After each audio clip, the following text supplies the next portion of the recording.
Hello my dear student, आज का हमारा चैप्टर है परसेंटेज। तो परसेंटेज क्या होता है उसे जानने से पहले आपको ये जानना जरूरी है कि परसेंटेज क्यों आया, ऐसा क्या हुआ कि परसेंटेज की हमको जरूरत पड़ी। तो जैसे एक एग्जांपल से समझते हैं। एक बच्चा है, उसने एग्जाम दिए, 50 नंबर का पेपर था वो, और 50 में से उसको 40 नंबर आए। ओके। एक दूसरा बच्चा था, उसके स्कूल में अपना अलग एग्जाम हुआ, तो उसको 100 मार्क्स में से 75 मार्क्स मिले। ठीक है। तो इसको 50 में से 40 मिले, उसको 100 में से 75 मिले। अब यहां पर सवाल ये उठता है कि किस बच्चे ने ज्यादा स्कोर किया, ज्यादा स्कोर किस बच्चे ने किया। तो अगर आप एब्सोल्यूट टर्म्स में देखें, एब्सोल्यूट टर्म्स में, तो इस बच्चे ने 40 मार्क मिले इसको, और इस बच्चे को 75 मार्क्स मिले। तो एब्सोल्यूट टर्म्स में देखोगे तो आप बोलोगे कि 75 बड़ा है 40 से, तो इस बच्चे के ज्यादा मार्क्स आए हैं। लेकिन अगर आप पैरेलली ऐसा सोचें कि यार पर इसने पेपर तो ज्यादा मार्क का दिया था ना, तो ज्यादा मार्क के पेपर में ऑब्वियसली इसको ज्यादा ही आने चाहिए, राइट। तो यहीं से ही एक वो क्लैश चालू हो जाता था, क्या कि एक बोलता था ये बड़ा है, एक बोलता था ये बड़ा है, राइट।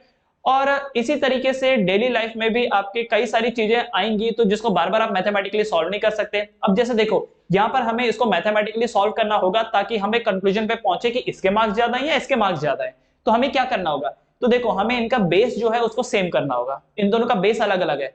भाई देखो, किसी भी दो चीजों को तब तोला जाएगा जब उनका बेस सेम हो, राइट। अब आप एक चीज देखो, जैसे एक बच्चा है, वो यहां पर खड़ा है, और तब आप उसकी हाइट मेजर कर रहे हो, और दूसरे बच्चे को आपने एक पहले टेबल पे चढ़ाया और फिर आप उसकी हाइट मेजर कर रहे हो, तो ऑब्वियसली जो टेबल पे चढ़ा हुआ है उसकी हाइट तो ज्यादा ही आएगी ना, भले ही वो छोटा हो। तो यहां पर बेस सेम नहीं है। तो चीजों को तभी हम मेजर कर सकते हैं जब उनका बेस सेम हो। तो इस बच्चे को वापस आपको उतारना होगा और जमीन पे उसको रखना होगा, तो आपको पता चलेगा अच्छा ये तो छोटा है एक्चुअली हाइट में। ठीक है। तो याद रखिए, कंपैरिजन चीजों का तभी हो पाता है जब बेस सेम होता है। क्लियर। अब देखो यहां पर इसका बेस है 100 और इसका 50, तो एक काम करो, दोनों का बेस सेम कर दो। तो सेम करने का तरीका क्या है, इस 50 को 2 से मल्टीप्लाई करो तो 100 आ जाएगा, तो न्यूमरेटर को भी 2 से मल्टीप्लाई करना होगा। तो ये जो चीज है, ये वाली चीज बन जाएगी 80/100। ओके। और ये जो साइड वाली चीज है ये है 75/100। तो देखो जरा, क्या इन दोनों का बेस सेम हो गया? क्या अब आप डेफिनेटली बोल सकते हो कि ये पहले वाले बच्चे के मार्क्स ज्यादा है इस दूसरे वाले से, राइट। तो हमने क्या किया, यहां पर हमने बेस को सेम किया, हमने यहां पर बेस को सेम किया। ठीक है। अच्छा, लकीली यहां पर बेस को हमने 100 किया। आप चाहो तो कुछ और बेस भी बना सकते हो। मान लो एक बच्चा है, जैसे उसने 20 मार्क का पेपर दिया, उसको उसमें से 15 मिले। ठीक है। और एक बच्चा ऐसा था, उसने 30 मार्क का पेपर दिया था और उसको 25 मिले। ऑलराइट। तो अब यहां पर बेस जब आप सेम करने को जाओ, तो कोई ये बोलेगा कि एक काम करो, इसको हम 3 से मल्टीप्लाई कर देते हैं तो न्यूमरेटर भी 3, और इसको 2 से मल्टीप्लाई करते हैं तो न्यूमरेटर 2, बेस सेम करने के लिए। तो न्यूमरेटर क्या बना, 15 3 जा 45, 23 जा 60, और ये क्या बना, 25 2 जा 50, डिनोमिनेटर 32 जा 60। तो देखो इस सेकंड वाले बच्चे के मार्क्स ज्यादा आए हैं और इस पहले वाले के कम आए हैं, तो ऐसा भी बोला जा सकता है। बट यहां पर जो बेस है वो क्या है, 60। यहां पर जो बेस है वो क्या है, 60, और यहां पर बेस क्या है, 100, राइट। अब आप मुझे बताओ, आपके लिए कैलकुलेशन ज्यादा आसान किस में होती है, 100 के टर्म्स में ज्यादा आसान लगती है आपको, या कोई भी रैंडम फिगर 60 40 20 25 80, कौन सा ज्यादा आसान लगता है? ऑब्वियसली 100। इसलिए बच्चों याद रखो, परसेंटेज की जरूरत क्यों पड़ी, परसेंटेज की जरूरत इसलिए पड़ी ताकि हम हर बार 100 को बेस रख करके, जब हम हर बार 100 को बेस रख करके चीजों को कंपेयर करें। ठीक है। तो जैसे पहले हमें पता नहीं चल रहा था कि 40 आउट ऑफ 50 बड़ा है या 75 आउट ऑफ 100 बड़ा है, हमें नहीं पता चल रहा था कि 15 आउट ऑफ 20 बड़ा है या 25 आउट ऑफ 30 बड़ा है, तो हमने क्या किया, दोनों के बेस को सेम किया। ठीक है। पहली बात क्या है, कंपैरिजन करने के लिए हमें क्या करना है, बेस को सेम करना है, तब हम कंपेयर कर सकते हैं। दूसरी बात, अगर सेम करना ही है तो ऐसा करो कि डिनोमिनेटर 100 हो जाए, तो वो ज्यादा आसान है, वो ज्यादा इजीली हम लोग उसको इवेल्युएट कर सकते हैं, राइट। इसलिए कॉन्सेप्ट आया परसेंटेज। तो अगर आप ध्यान से देखो परसेंटेज वर्ड को, परसेंटेज, ठीक है, परसेंटेज, या यूं बोलो परसेंट। आपको मालूम है ये जो सेंट होता है, सेंट का मतलब 100 होता है, सेंट का मतलब 100 होता है, और पर का मतलब क्या हो गया कि उसके अकॉर्डिंगली जो भी सामने वाला लेके आया है। ठीक है। तो जैसे आप कभी अपने मार्क्स कैलकुलेट करते हो, जैसे आपको याद होगा मार्क्स परसेंट, तो कैसे किया जाता है मार्क्स को परसेंट कैसे, तो आपको कितना मार्क्स मिला, तो न्यूमरेटर में लिखा जाता है मार्क्स ऑब्टेन्ड, न्यूमरेटर में लिखा जाता है marks obtained divided by total marks, divided by total marks, ठीक है, इनटू 100। तो ये फॉर्मूला है मार्क्स निकालने का, आई मीन मार्क्स परसेंटेज निकालने का। याद रख लो, जरूरत पड़ेगी जब 8th का रिजल्ट आएगा तो यही फॉर्मूला अप्लाई करना पड़ेगा। ठीक है, तो मार्क्स परसेंट क्या होगा, marks obtained divided by total mark into 100। ठीक है, अब जरूरी नहीं कि ये मार्क्स वाला ही हो, ये किसी भी चीज में आप अप्लाई कर सकते हो। ठीक है, तो याद रखना परसेंटेज का फॉर्मूला क्या होता है, परसेंटेज का फॉर्मूला होता है कि गिवन वैल्यू, ठीक है, given value divided by total value into 100, divided by total value into 100। ठीक है, तो ये परसेंट का फॉर्मूला है। और अगर आप 100 मल्टीप्लाई ना करो, ये वाला जो 100 है, अगर आप इसे मल्टीप्लाई ना करो, सिर्फ इतना ही रहने दो, given value divided by total value, total value, तो ये क्या होता है, ये फ्रैक्शन होता है। ठीक है ना, ये क्या होता है, फ्रैक्शन होता है। तो अगर फ्रैक्शन में इंटू 100 कर देते हो तो वही चीज परसेंट हो जाती है, और अगर नहीं करोगे तो फ्रैक्शन फ्रैक्शन ही रहेगा। ठीक है, एक एग्जांपल से जैसे समझिए, मान लीजिए आपको दिया हुआ है 1/2, 1/2। इस 1/2 का मतलब क्या होता है, मतलब ये होता है कि टोटल वैल्यू अगर 2 है तो उसमें से 1 मिला है, टोटल वैल्यू अगर 2 है तो उसमें से 1 मिला है। तो आप इसको ऐसे भी समझ सकते हो कि आप मार्केट से एक पिज्जा लेके आए, उसके 2 टुकड़े किए, उस 2 टुकड़े में से आपको 1 टुकड़ा मिला, उस 2 टुकड़े में से आपको 1 टुकड़ा मिला, इसलिए क्या बोल सकते हैं, हाफ मिला। ये देखो, ये हाफ ही है ना, तो ये तो हाफ एक फ्रैक्शन है। What is this half, this half is a fraction. ये जो हाफ है, ये हाफ एक फ्रैक्शन है। लेकिन अगर इसी को मुझे परसेंटेज में चेंज करना हो तो मुझे इंटू 100 करना होगा। ठीक है, इंटू 100 करना होगा, तो यही चीज परसेंट में आ जाएगी। अच्छा, तो ये कितना हो गया, 2 5 10 0, तो कितना हो गया, ये हो गया 50%। समझ में आया। तो फ्रैक्शन को इंटू 100 करो तो क्या आ जाएगा, परसेंटेज। ठीक है, तो ये देखो, ये फ्रैक्शन है, given value by total value into 100 percentage, given value by total value रहेगा तो सिर्फ फ्रैक्शन है। ठीक है बच्चों, समझ में आया आप लोग को। हाँ, तो परसेंटेज की जरूरत क्यों पड़ी, ताकि सबका बेस सेम हो और 100 हो। 100 हमारे लिए इजी है तो हमने सबका बेस को 100 बना दिया। ठीक है, तो इसलिए कहलाता है ये परसेंट। नाउ अब यहां पर आपको कुछ क्वेश्चंस दिए हुए हैं, तो आपको बोल रखा है write each of the following as a percent. ठीक है, एक क्वेश्चन है यहां पर, write in percent, write in percent या परसेंटेज। ठीक है, तो जैसे पहला क्वेश्चन 7/25। अब मुझे बताओ, क्या 7/25 एक फ्रैक्शन है? तो अगर इसको परसेंट में चेंज करना हो तो क्या बनेगा ये, तो करना कुछ नहीं है, 7/25 ले लेना है और इसको 100 से मल्टीप्लाई कर देना है। ठीक है, तो 25 4 जा 100, तो कितना बना ये, 7 4 जा 28, तो कितना हो गया 28%। समझ में आया, कितना ये 28%। ओके, एक जैसे दूसरा क्वेश्चन ले लेते हैं। दूसरा क्वेश्चन है यहाँ पर 5/8, सेकंड है 5/8, तो क्या होगा परसेंट, तो परसेंट होगा 5/8 इंटू 100, 5/8 इंटू 100। तो इसको कट कर लो, तो कट करने के बाद ये कितना आ जाता है, तो देखो न्यूमरेटर ये 500 हो गया, 500/8, तो 500/8 को कट करेंगे तो 250/4 होगा। ठीक है, 62.5%। ठीक है बच्चे लोग, समझ में आया, बहुत इजी है, फ्रैक्शन है, इंटू 100 करो, परसेंटेज आ गया। ठीक, ओके। अब दूसरा यहां पर सवाल है, convert the following percent into fraction. अब इसका उल्टा, इसका उल्टा, परसेंटेज में चेंज करने के लिए क्या करना होता था, फ्रैक्शन को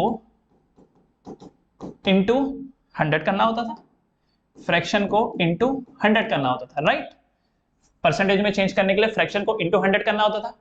अब आप एक चीज सोचो कि अगर परसेंट को फ्रैक्शन में चेंज करना होगा तो क्या करना पड़ेगा, ये जो 100 मल्टीप्लाई हो रहा है डिवाइड हो जाएगा, है कि नहीं। ये देखो, परसेंटेज को फ्रैक्शन में चेंज करना होगा तो इंटू 100 करते थे, लेकिन अगर फ्रैक्शन को परसेंट में चेंज करना हो, फ्रैक्शन को परसेंट में चेंज करना होगा तो इसका मतलब परसेंट डिवाइडेड बाय 100 करना होगा। तो ये किस में कन्वर्ट हो जाएगा, फ्रैक्शन में कन्वर्ट हो जाएगा, एज सिंपल एज दैट। जो यहाँ मल्टीप्लाई होता है वो यहाँ जाके डिवाइड होता है ना, तो जो भी आपको परसेंट दिया हुआ है डिवाइडेड बाय 100 कर दो, फ्रैक्शन में कन्वर्ट हो जाएगा। ठीक है, तो जैसे एक एग्जांपल से समझते हैं। तो क्वेश्चन है यहाँ पर, convert the following percentage to fraction and ratio, convert following to percent, sorry, convert the following to fraction and ratio, fraction and ratio. ठीक है, तो जो पहला सवाल यहाँ पर ये है 25%। ठीक है, तो इसको किस में चेंज करना है, फ्रैक्शन में चेंज करना है ना। तो फ्रैक्शन में चेंज करने के लिए इसको क्या करना होगा, तो देखो मैं यहाँ पे लिख देता हूँ ऐसे फ्रैक्शन, वैसे जरूरत है तो लिखो, नहीं तो कोई बात नहीं। तो ये जो 25 है इसको डिवाइड बाय 100 कर दो, डिवाइड बाय 100 कर दो, कटोगे कितना हो गया 1/4। तो फ्रैक्शन कितना हुआ 1/4। और जो रेशियो है, रेशियो क्या है 1:4। रेशियो क्या बन गया 1:4। 1/4 क्या होता है 1:4 ही तो होता है। ठीक है बच्चे लोग, समझ में आया? ओके, तो ये हो गया। एक और क्वेश्चन ले लेते हैं, जैसे दूसरा 0.3। तो 0.3% को फ्रैक्शन में चेंज करने के लिए बोला है, तो क्या होगा इसका फ्रैक्शन? तो फ्रैक्शन होगा 0.3 अपॉन 100। तो 0.3 अपॉन 100 क्या बनेगा? तो अब आप एक चीज देखो, पॉइंट हटाओ, एक जीरो ऐड करो, तो ये 3 डिवाइडेड बाय 1000 बना, तो यही इसका फ्रैक्शन हो गया। ठीक है, दिस इज द फ्रैक्शन। और रेशियो क्या है 3:1000। ठीक है बच्चे लोग, समझ में आया? उसी तरीके से और मान लो अगर किसी ने बोल रखा है 125, ओके 125%, तो फ्रैक्शन में ये क्या होगा? फ्रैक्शन में, तो फ्रैक्शन में ये बनेगा 125 अपॉन 100। तो कट करेंगे तो कितना होगा 25 5 जा 125, 25 4 जा 100, तो क्या आया 5/4। फ्रैक्शन क्या है 5/4। तो रेशियो क्या हो जाएगा 5:4। ठीक है बच्चों? अच्छा, एक सवाल हो सकता है आपके दिमाग में आए कि सर आपने कहा परसेंटेज हम 100 के बेसिस पे कैलकुलेट करते हैं, ठीक है, तो सर जो डिनोमिनेटर होता है वो 100 होता है ना, और जो न्यूमरेटर होता है वो सर 100 से कम होता है। देखो बच्चों, जरूरी नहीं है कि न्यूमरेटर 100 से कम ही हो, कभी कभी न्यूमरेटर 100 से ज्यादा भी होता है।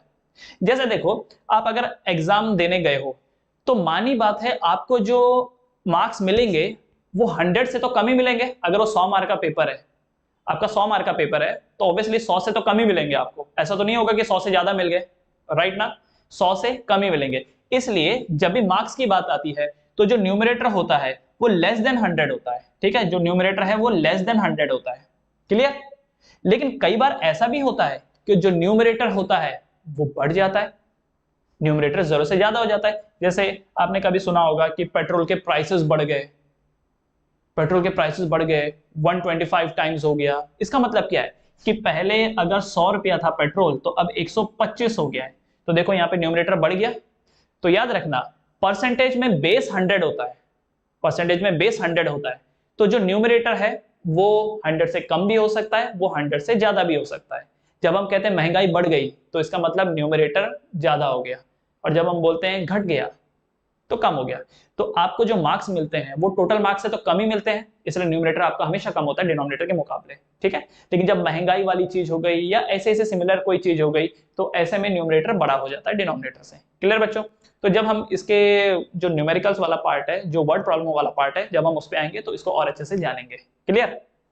ठीक है, अब अगला सवाल यहाँ पर यह है कि express the following as decimal fraction. ठीक है, तो आपको यहां पर क्या करना है, express in decimal, express in decimal fraction. ठीक है, बेसिकली आपको इसमें डेसिमल में एक्सप्रेस करना है। जैसे नंबर 1 इज क्या बोल रखा है 27%, तो 27%। तो मैं आपको एक चीज बता दूं, डेसिमल आने से पहले तो फ्रैक्शन ही आएगा, है ना? तो देखो ये परसेंटेज है, तो फ्रैक्शन क्या होगा इसका, फ्रैक्शन। तो फ्रैक्शन के लिए हमको क्या करना पड़ेगा 27 डिवाइडेड बाय 100। तो डेसिमल में कितना हो जाएगा 0.27, है कि नहीं? नीचे 2 जीरो है ना, पॉइंट डाल दो 27 से पहले, तो 0.27। क्लियर? एक और क्वेश्चन जैसा ले लेते हैं 6.3। सेकंड क्वेश्चन है 6.3%। तो पहले अगर मैं फ्रैक्शन की बात बोलूं, फ्रैक्शन, तो फ्रैक्शन क्या होगा, तो फ्रैक्शन होगा 6.3 अपॉन 100। अब देखो एक जीरो हटेगा पॉइंट यहां आएगा, फिर एक जीरो हटेगा पॉइंट और आगे आएगा, तो 0.063। ठीक है, 0.063, तो आ गया in the fraction. Clear everyone? Yes, sorry fraction बोल रहा डेसिमल में, राइट? ओके, नाउ अब बढ़ते हैं थोड़े और नेक्स्ट लेवल के क्वेश्चन पे। अब जैसे बहुत ही बेसिक क्वेश्चन आएगा, आपको बोलेगा कि find, let's say find 12% of 1200, find 12% of 1200। ठीक है, फाइंड 12% ऑफ 1200। तो देखो बच्चों, एक तरीका तो है फॉर्मूला मेथड, कि भाई फॉर्मूला है सीधा भरो और आंसर निकालो, और दूसरा तरीका है कि हम थोड़ा सा अपना इंटेलेक्ट यूज करेंगे, अपना दिमाग यूज करेंगे, ताकि जब डेली लाइफ में हमको बारी आई इन क्वेश्चंस को सॉल्व करने की तो पेन ना उठाना पड़े। ठीक है बच्चे लोग, तो इसीलिए हम यहाँ पर क्या करेंगे कि पहले तो फॉर्मूला मेथड से सॉल्व करेंगे और उसके बाद मुंह ज़बानी इसको सॉल्व करेंगे। ठीक है, तो देखो फाइंड 12% ऑफ 1200, तो क्या बोल रखा है 12% ऑफ 1200। पहले लिखना सीखो, पहले लिखना सीखो क्या है 12% ऑफ 1200, 1200 का 12%, तो लिखो ना 12% ऑफ 1200। तो इसीलिए देखो आपको मालूम है ना परसेंटेज वाला जो टर्म होता है फ्रैक्शन में वो क्या होता है 12/100, ठीक है, इंटू 1200 लिखा। 12% को अगर मैं फ्रैक्शन में लिखूंगा तो ये क्या बन जाएगा 12/100, तो 12/100 इंटू 1200, 2 0 ये कैंसिल, 2 0 ये कैंसिल, तो 12 12 कितना होता है 144, 12 12 144। ठीक है बच्चों, समझ में आया। उसके बाद अगला क्वेश्चन, जैसे 20% ऑफ 800, ठीक है, यहां पर मैं अगला क्वेश्चन मैं इधर ही लिख देता हूं 20%। सवाल है कैलकुलेट 20% ऑफ, कैलकुलेट 20% ऑफ कितना 800, 20% ऑफ 800, तो क्या होगा 20% ऑफ 800, तो देखिए लिखेंगे यहां पर 20% ऑफ 800, तो ये है 20 अपॉन क्या करेंगे 100 इंटू क्या करेंगे 800, 2 0 कैंसिल, 2 0 कैंसिल, 8 2 16, तो ये बन गया कितना 160, कितना बन गया 160। क्लियर बच्चों, समझ में आया।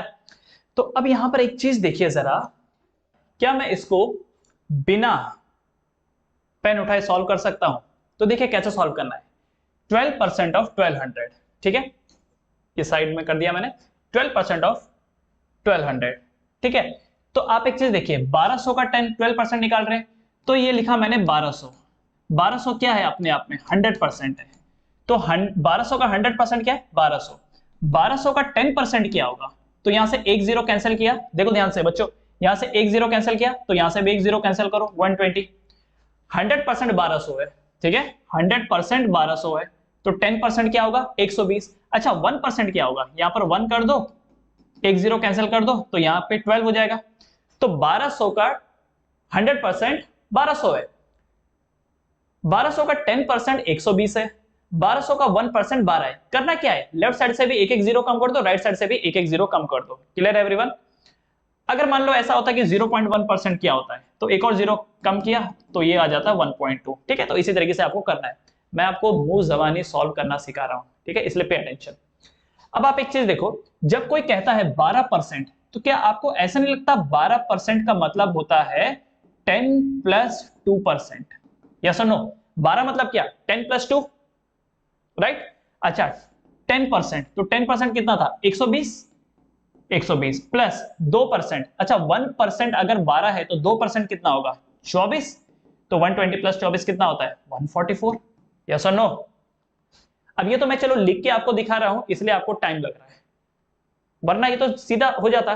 फिर से सुनो, 1200 का 10%, सॉरी 1200 का 12% बोला है, तो 1200 का 10% कितना 120, 1% कितना 12, अच्छा अगर 1% 12 तो 2% कितना 24, तो 12% का मतलब क्या है 10% + 2%, तो 10% 120 है और 2% 24 है, तो कितना हो गया 144, ठीक है।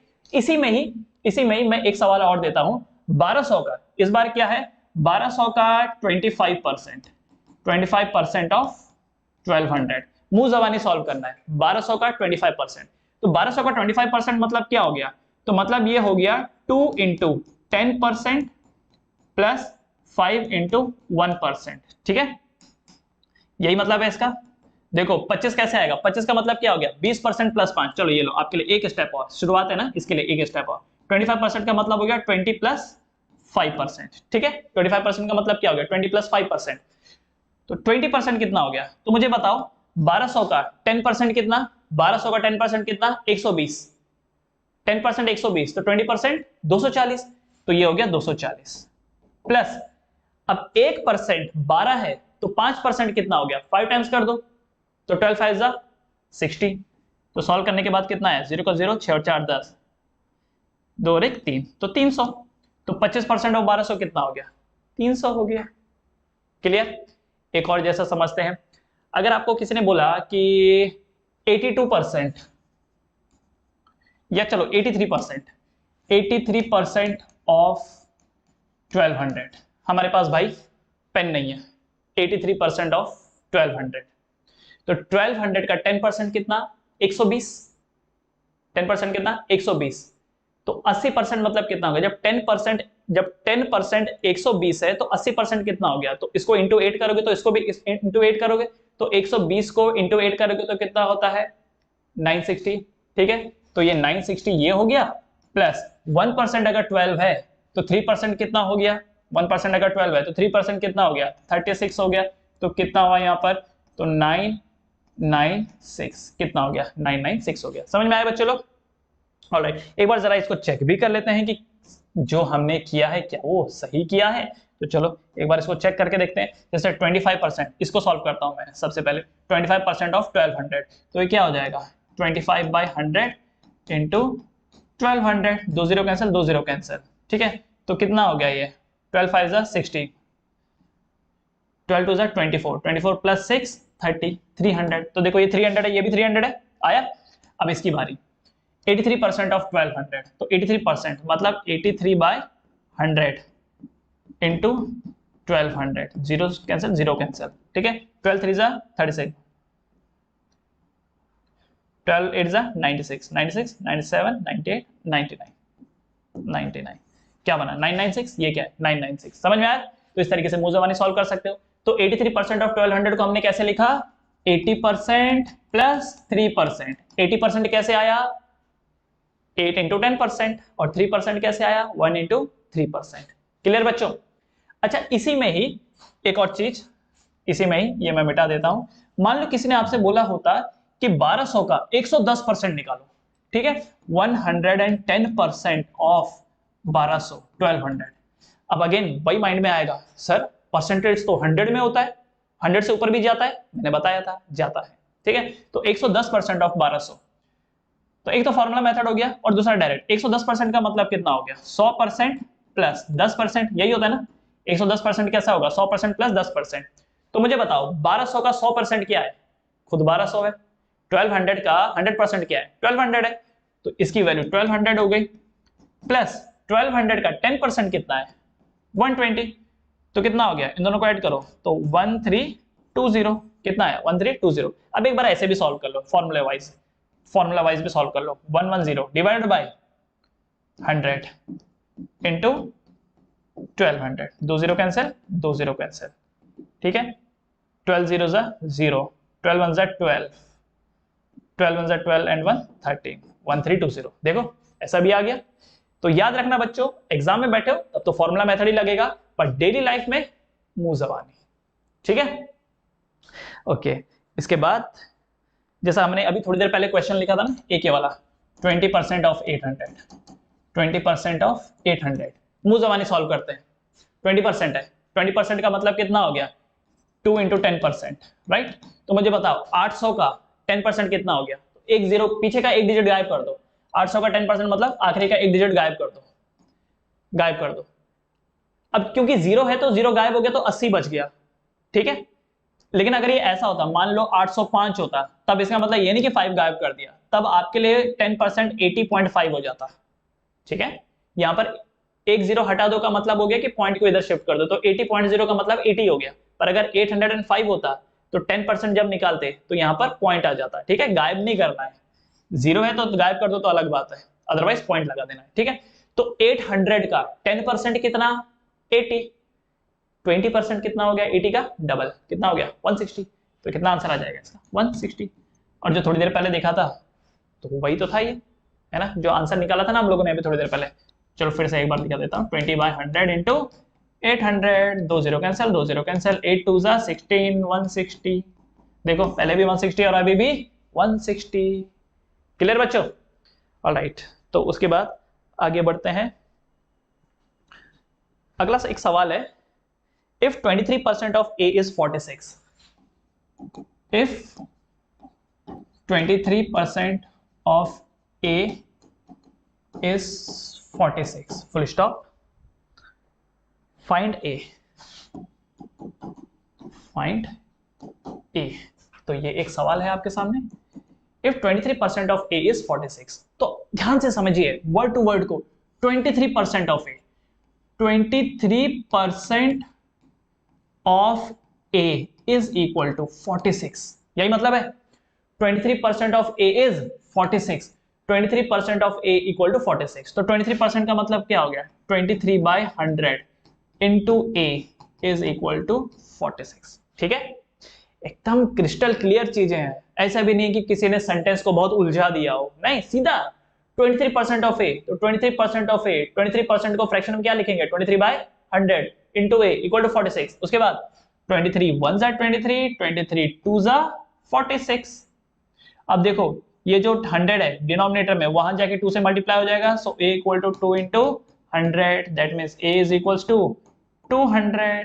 तो a की वैल्यू कितनी है, 200। a की वैल्यू है 200, 200।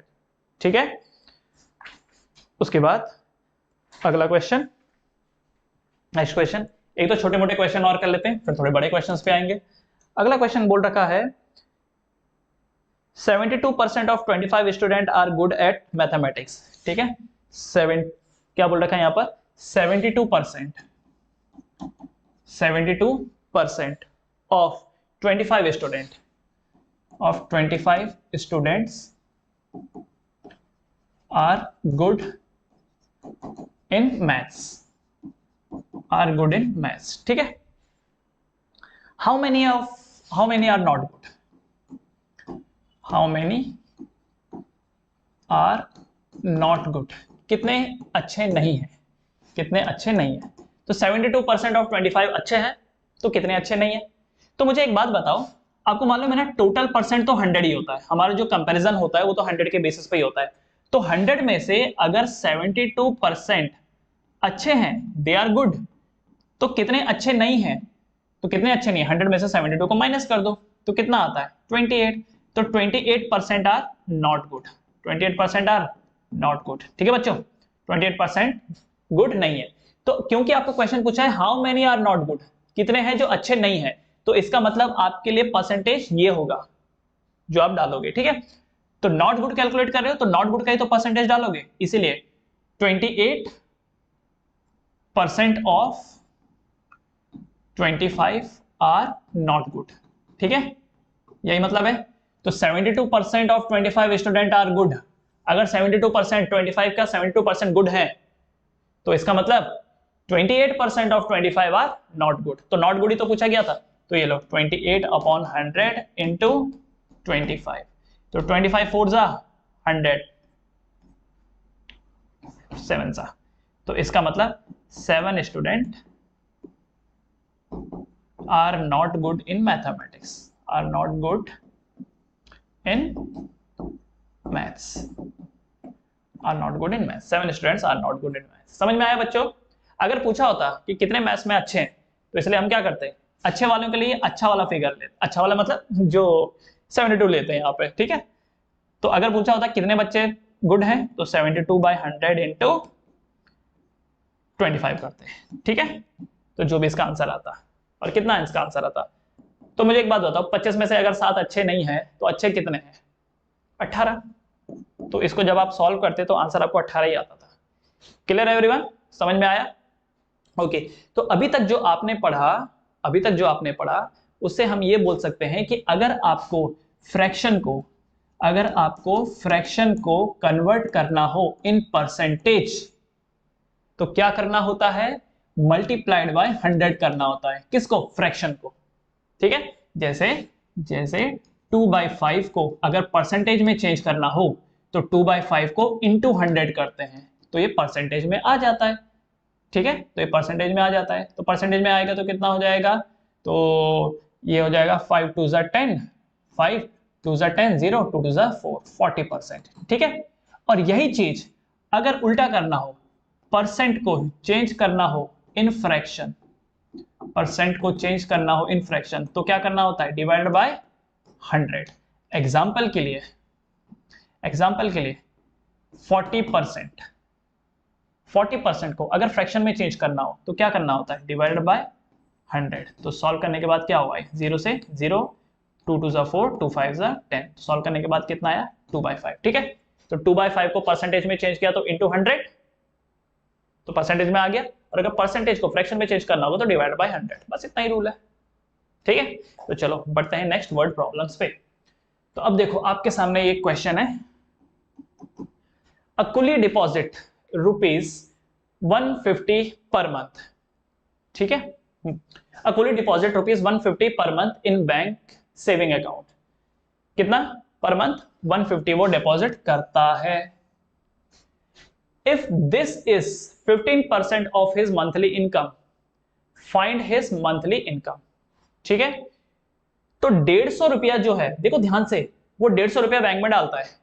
और दूसरी स्टेटमेंट ये बोली गई है कि if this is 15% of his monthly income, ये उसकी मंथली इनकम का 15% है, तो उसकी टोटल इनकम क्या है। तो ध्यान से जरा समझो कि 15% ऑफ मंथली इनकम जो है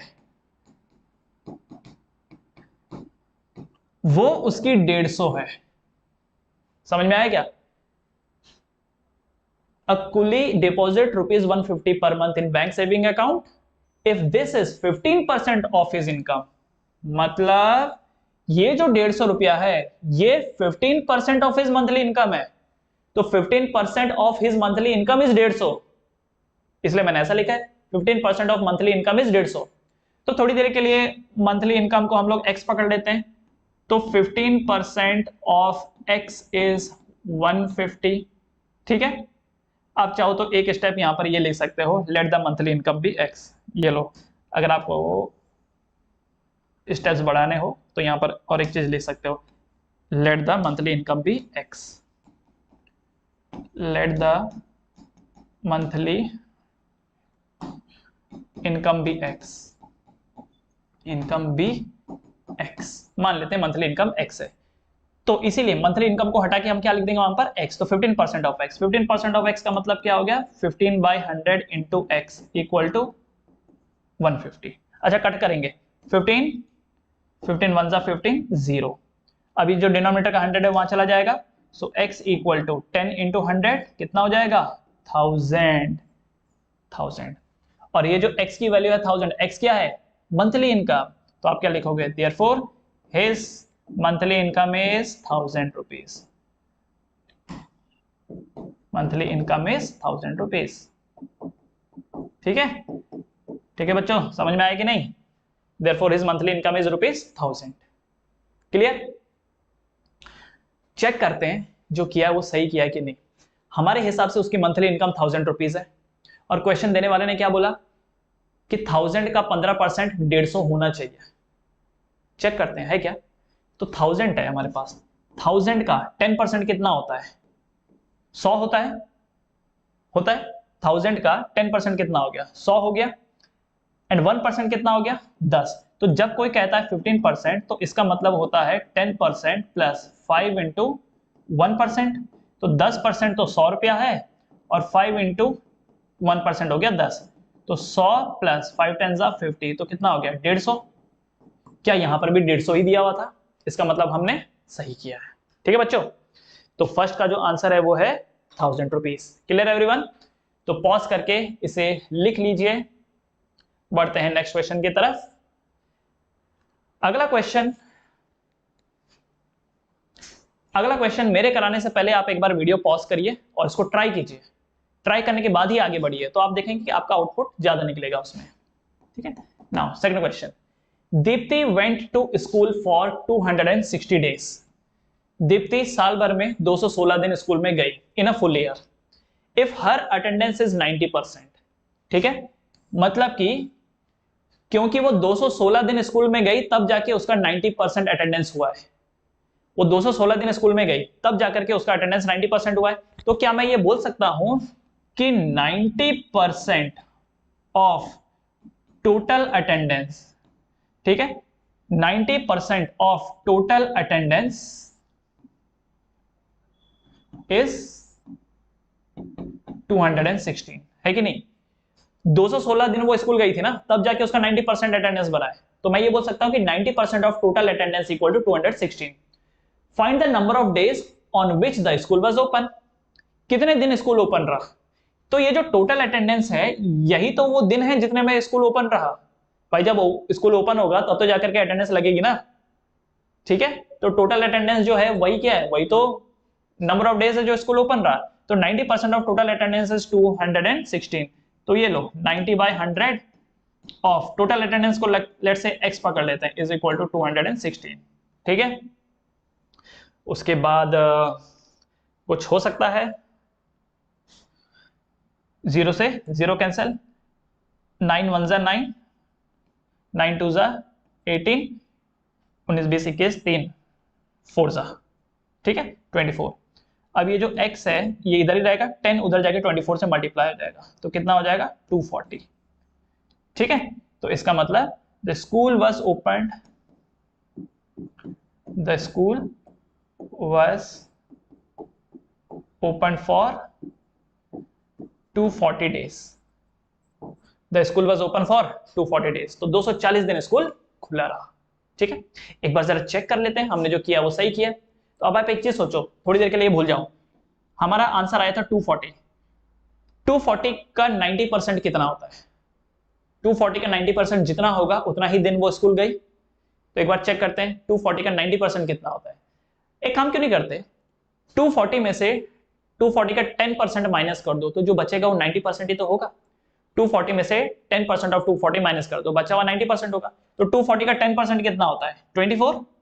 तो 240 में से 24 को माइनस कर दो, ठीक है। याद रखो 240 का 10% होता है 24। तो 240 का अगर 10% माइनस कर देंगे तो बाकी बचा हुआ 90% ही तो होगा।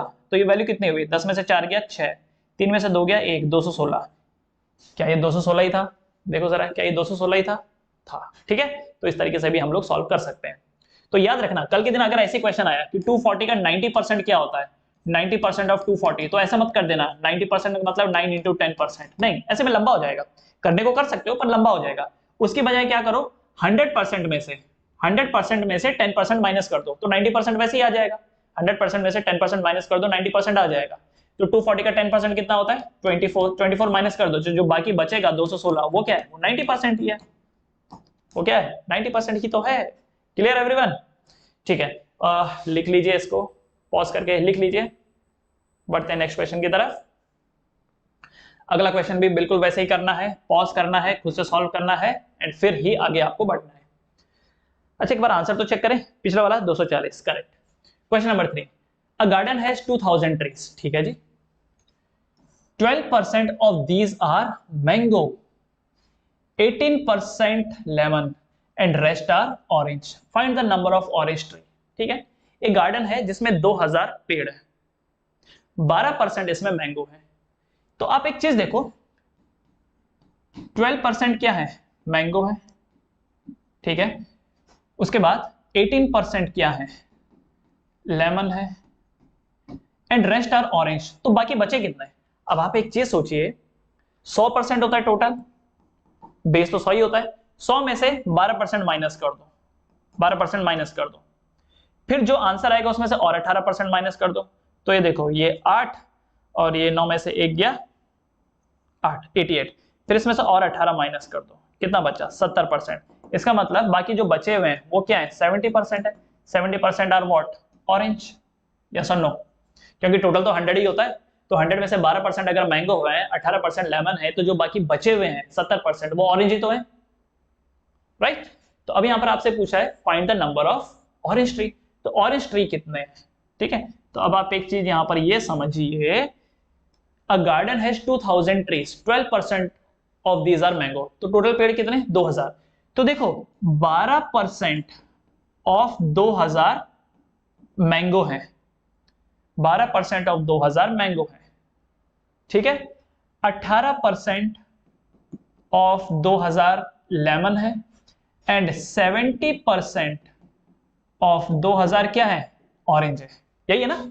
टोटल 2000 पेड़ है, 12% 2000 मैंगो है, 18% ऑफ 2000 लेमन है, 70% ऑफ 2000 ऑरेंज है।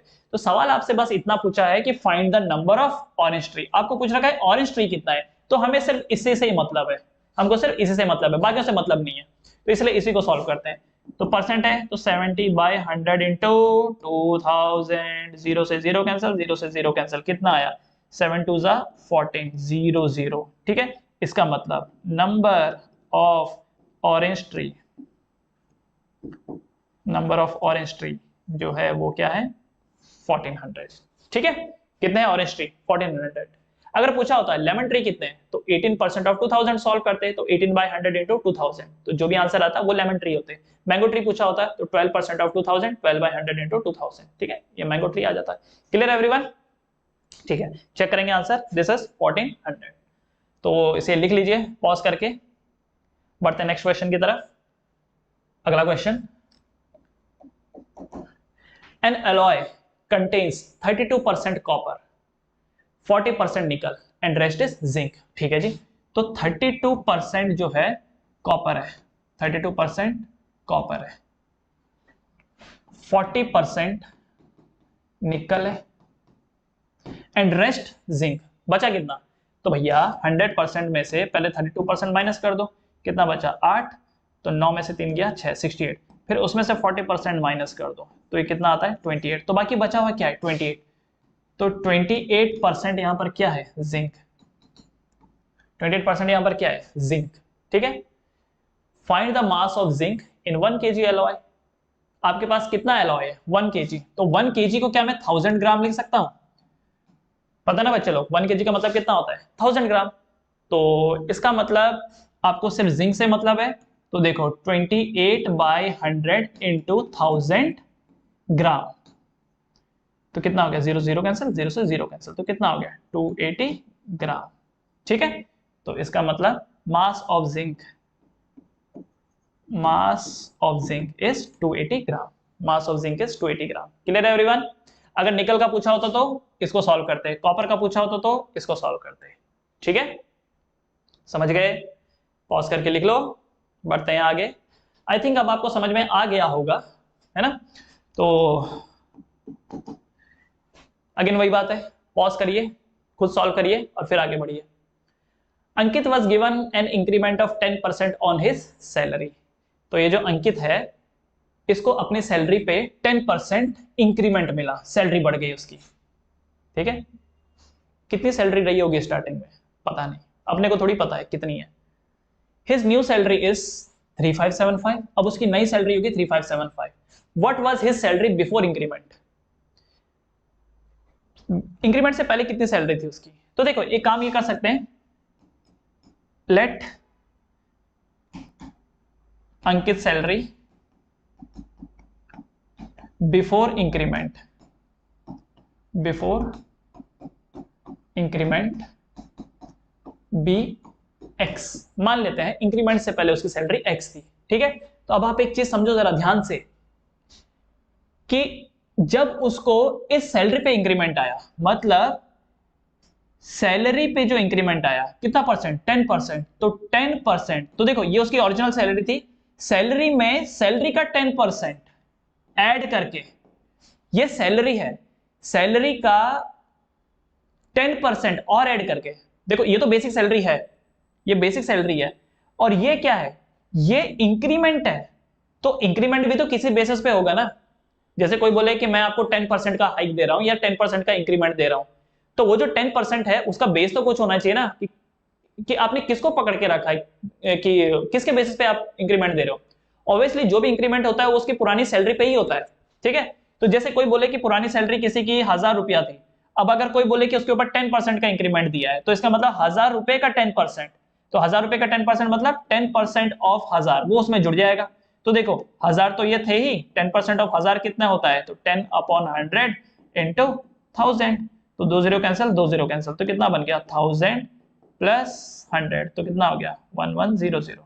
ठीक है, तो इसीलिए इसको ऐसे करना है, तो ये मैं मिटा देता हूं। तो देखो यहाँ पे ध्यान से, x प्लस 10% ऑफ x, तो सैलरी में देखो याद रखना ये सैलरी है और ये सैलरी में होने वाला इंक्रीमेंट है, ये सैलरी में, ये देखो x सैलरी है, सैलरी में इंक्रीमेंट होने वाला मतलब सैलरी में 10% का जो इंक्रीमेंट है वो ऐड करके, तो salary plus increment in salary, तब जाकर के अभी कितना बना 3575, तब जाके अभी कितना बना 3575। ठीक है, तो ये लो x प्लस 10% ऑफ x का मतलब कितना हो गया 10/100 ऑफ x इज 3575। अच्छा 0 से 0 कैंसिल हो गया, तो ये क्या बना x प्लस, क्या मैं इसको x बाई 10 लिख सकता हूँ, इक्वल टू 3575 लिख सकते हैं ना, इसको x बाई 10 लिख सकते हैं, x plus x by 10 equal to 3575। ठीक है बच्चों, अब एक काम करते हैं, यहां से x कॉमन ले लेते हैं, अंदर क्या बचेगा 1 प्लस 1 बाई 10 इक्वल टू 3575। ठीक है, इक्वल टू 3575। ठीक है, अब इसको क्रॉस मल्टीप्लाई, x इंटू 10 1 जा 10 प्लस 1 11, 11 बाई 10 इक्वल टू 3575। 10 1 जा 10 plus 1 11, 11 by 10 equal to 3575। Correct, तो इसका मतलब x will be equal to 3575 into 10 उधर मल्टीप्लाई हो जाएगा डिवाइड बाय 11।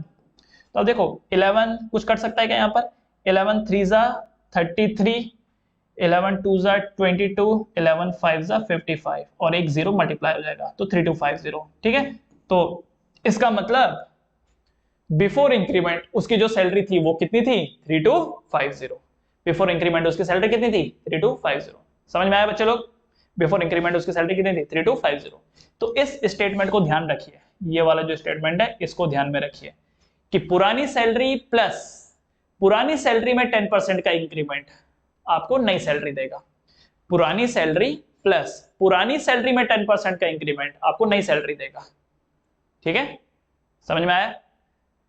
तो कल के दिन कोई ये बोले कि आपकी सैलरी इंक्रीज हो रही है 10% से, तो ये मत पूछते फिर ना 10% किसका 10%, अरे भाई आपकी पुरानी सैलरी का 10% आपको पुरानी सैलरी में मिलके मिलेगा, आपको अपनी पहली की सैलरी में उसी का 10% और ऐड करके मिलेगा। ठीक है, ठीक है, इसको पॉज करके लिख लीजिए, बढ़ते नेक्स्ट क्वेश्चन की तरफ। नेक्स्ट क्वेश्चन, नाउ क्वेश्चन क्या बोला है, in the new budget petrol price rose by 10%। ठीक है, नया बजट आया, पेट्रोल का प्राइस 10% बढ़ गया, how much percent one must reduce the consumption so that expenditure does not increase.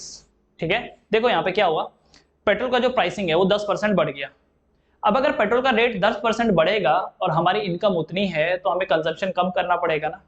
सोच के देखो, अगर हमारी इनकम उतनी है और कोई चीज अगर महंगी हो जाती है तो बदले में हमें उसका कंजम्पशन रिड्यूस करना पड़ेगा, राइट। तो यहाँ पर वही बोला है कि किसी बजट में पेट्रोल के प्राइस को 10% बढ़ा दिया गया, तो बताइए कि हमें कितना कम कंजम्पशन करना होगा। ठीक है, अच्छा नॉर्मली लोग ये बोलते हैं कि देखो अगर पेट्रोल का प्राइस 10% बढ़ गया तो तुम अपना कंजम्पशन 10% घटा दो तो बराबर हो जाएगा। जी नहीं, परसेंटेज में ऐसा नहीं होता है, परसेंटेज में ऐसा नहीं होता है। ठीक है, एक मैं आपको रीजन बता देता हूं क्यों नहीं होता है। मान लीजिए 100 रुपया है, किसने बोला 100 रुपए का 10% बढ़ा दो, तो 100 रुपए का जब 10% बढ़ेगा तो कितना होगा 110, कितना होगा 110। ठीक है, तो जब आपने 100 में 10% बढ़ाया, जब आपने 100 में 10% बढ़ाया तो 110 हुआ। अब किसी ने आपसे बोला कि 110 में मुझे कितना परसेंट रिड्यूस करना पड़ेगा कि 100 आएगा, तो कई लोग अनजाने में बोल देते हैं 10% रिड्यूस कर दो वापस 100 आ जाएगा। क्यों? क्योंकि देखो सर 100 का 10% बढ़ाया तो 110 हुआ, 110 का 10% घटा देंगे तो वापस 100 हो जाएगा। जी नहीं, ऐसा नहीं होगा, करके देखो। 110 का 10% कितना होता है, तो 110 का 10% होगा 11, 110 का 10% कितना होगा 11, तो इसका मतलब 110 को अगर मैं 10% से रिड्यूस करूंगा तो 110 में से मुझे 11 हटाना होगा, तो 10 में से 1 गया 9, तो 10 में से 1 गया 9, तो ये वैल्यू कितनी हो गई 99 हो गई, तो ये तो और कम हो गई। समझ में आया क्या? इसलिए कभी गलती से ऐसा मत बोलना कि भाई जितना परसेंटेज से बढ़ाते हो उतने ही परसेंटेज से घटा दो तो ओरिजिनल वैल्यू आपको वापस मिल जाएगी, ऐसा नहीं होता है। क्योंकि स्टार्टिंग में ये बेस आपका छोटा था, क्योंकि बेस छोटा था तो 10% जब इंक्रीज हुआ तो कम इंक्रीज हुआ, लेकिन अब आपका बेस बड़ा है तो इसमें से जब आप वापस वही 10% रिड्यूस करोगे, उतने अमाउंट वाला रिड्यूस करोगे तो ये और नीचे चला जाएगा। ठीक है, तो 100 का जब आप 10% बढ़ाते हो तो 110 आता है, लेकिन अगर 110 का 10% घटाया तो वो 100 से भी नीचे चला जाता है 99। तो इसलिए गलती से भी आपके दिमाग में ये बात नहीं आनी चाहिए। ठीक है, तो सर करें क्या, सॉल्व करो, सॉल्व करो। तो कैसे सॉल्व करेंगे, तो देखो in the new budget petrol price rose by 10%। आप ऐसा समझो कि पहले 100 रुपए में आपके पास 100 रुपए थे, मान लो एक एग्जांपल से समझो, 100 रुपया आपके पास होता था एंड आपको उसमें 100 ml पेट्रोल मिल जाता था। ठीक है, 100 रुपए में 100 ml पेट्रोल मिल जाता था। ठीक है, एग्जांपल है बस। आप बोलोगे सर आपने 100 क्यों दिया, 200 ले लो, 50 ले लो, 40 ले लो, पर मुझे 100 अच्छा लगता है क्योंकि सॉल्व करना आसान होता है उसमें। ठीक है, इसलिए तो परसेंटेज 100 में ही है, क्योंकि 100 हमारे लिए सॉल्व करना आसान होता है। तो मान लो आपके पास 100 रुपए थे, उससे 100 ml पेट्रोल आता था, लेकिन अब पेट्रोल 10% महंगा हो गया। अब पेट्रोल 10% महंगा हो गया, तो मुझे बताओ नया रेट क्या हो गया पेट्रोल का? 110 हो गया, 110 हो गया। ठीक है, सॉल्व करना तो आपको आता ही है। 100 का 10% कितना होता है? 10, तो 100 में 10 ऐड करोगे तो 110 हो गया। अब यही पेट्रोल जो 110 रुपए का हो गया है, ठीक है, अब एक चीज ध्यान दो, 100 रुपए में पहले 100 ml आता था, अब पेट्रोल का रेट 110 हो गया है। अब 110 रुपए में आपको 100 ml मिल रहा है, यस और नो? पहले 100 रुपए में आपको 100 ml मिलता था, अब 110 रुपए में आपको 100 ml मिल रहा है। ठीक है, तो इसी 100 ml के लिए अभी 110 रुपए निकालने पड़ेंगे, बट पैसा तो आपके पास 100 रुपया ही है। पैसा तो आपके पास 100 रुपया ही है। जैसे पहले आप पेट्रोल पंप पे जाते थे पेट्रोल भराने के लिए कि भैया 100 रुपए का पेट्रोल डाल दो, तो मान लो वो 100 ml भर देता था। अब पेट्रोल महंगा हो गया, अब अगर आपको 100 ml भराना है तो 110 रुपए निकालने पड़ेंगे, बट आपके पास तो 100 रुपया ही है। तो इसका मतलब आप सामने वाले क्या बोलोगे कि भैया जितना आता है उतना भर दे, तो उससे तो कम ही भरेगा ना वो। तो इस बार अगर आपको 100 भरवाना है 100 ml तो 110 रुपए देना पड़ेगा, पर 110 तो है नहीं। कितना है आपके पास? आपके पास तो अभी भी 100 रुपए है। तो इसका मतलब अगर 110 रुपए में 100 अभी मिल रहा है, तो इसका मतलब ₹1 में आपको 100 बाय 110 ml मिलेगा, यस सुनो। क्योंकि देखो 110 रुपए का अगर 100 ml है तो 1 रुपए का कितना है? 100 बाय 110, पर आपके पास है कितना? आपके पास तो 100 रुपया है, तो इसलिए यहाँ पर भी 100 मल्टीप्लाई कर देंगे, यहाँ पर भी 100 मल्टीप्लाई कर देंगे। तो आपके पास है ₹100, ₹100 में कितना पेट्रोल मिल रहा है? 100 बाय 110 इंटू 100, तो ये कितना बनाइए? तो देखो ₹100 में आपको जो पेट्रोल मिल रहा है वो है 10000 अपॉन 110। ठीक है, तो पहले आपको 100 रुपए में 100 ml मिलता था, अब 100 रुपए में 10,000 बाय 110 ml मिल रहा है। ठीक है, तो सवाल ये है कि कितना रिड्यूस करना पड़ेगा? कितना रिड्यूस करना पड़ेगा? तो भाई कितना? पहले भी 100 रुपए देते थे, 100 रुपए तो आज भी दे रहे हैं, पर रिडक्शन कितना हुआ?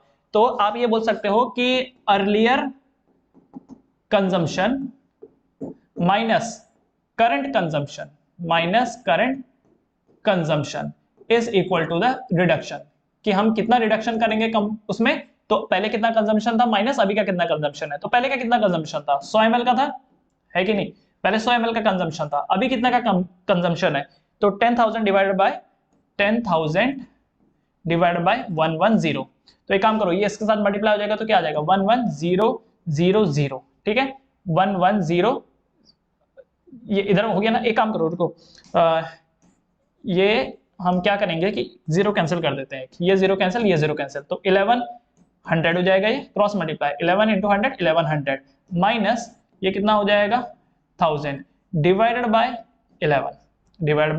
11 तो 1100 माइनस 1000 तो कितना आ जाएगा? 100, तो 100 अपॉन 11। ठीक है, 100 अपॉन 11। तो आप इसको चाहो तो ऐसे भी लिख सकते हो, 11 9s are 99 1।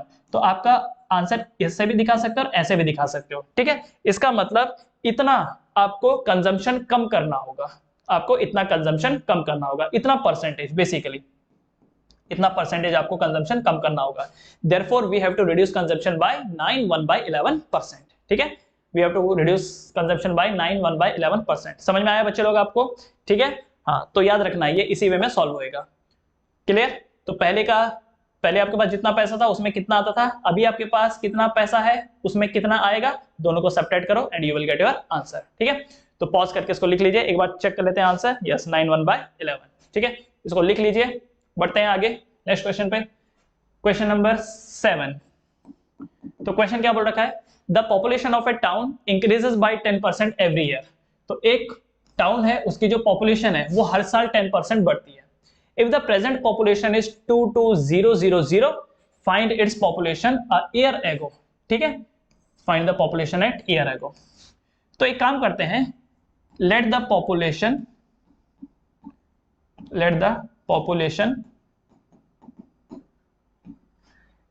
an year ago population a year ago be x। मान लेते हैं पहले उसकी पॉपुलेशन x थी, तो इसी x में कितना इंक्रीमेंट हुआ?